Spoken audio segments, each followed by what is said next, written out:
Mahalin ko ya. Ikabi mo dito.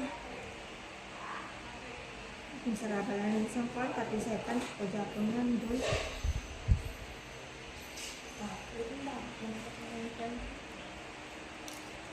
Ang isang retouch at naman doon. Ang sabi nila dito. Kahit sa naman, ito yung ano. Training. Ha? Training.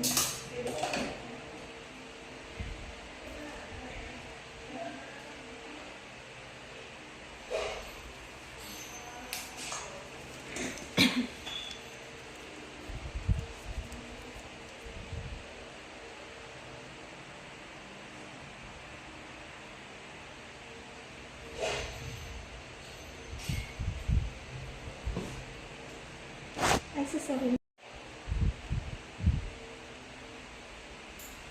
Excuse ko ganun. Sarap ang microblade. Ha? Dark brown. Gina siya dapat sa microblade. Kaso lang kami mga client, mga preferences. Black. Oo. Ama pil open sa galas. Yes, ito lasa mo.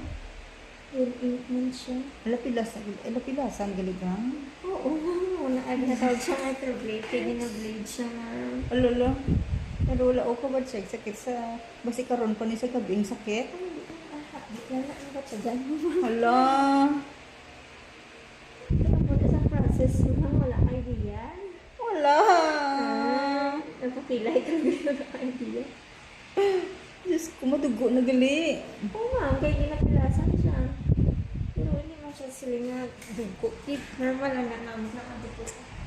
Kay nano, kung ikay nga kung kilay, nila sa dalo mo, kung butangan ko ano, hindi siya miskan eyelineran ko siya gakakakas man Japon do ang iyab do kakalbo. Ara kita mo na ah. Kitungod na oily ka man. Kita Hindi siya mo na magkapit. sakit. Oo.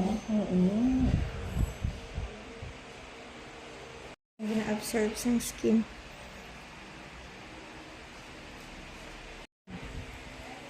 Ng ano ganito tawag? Stisya. Anesthesia. Ngalaw mo na eh. Kaya kita kaning sa kilid, di bulaga mo, no? Kita mo na. No? Daw bakante ba na? Kalbo. Kalbo ba lang ho? At daw bakadlaw. Kay... Oily ka ma'am. Kita mo hindi siya mag-absorb sa skin mo ma'am. Kitungod oily ka.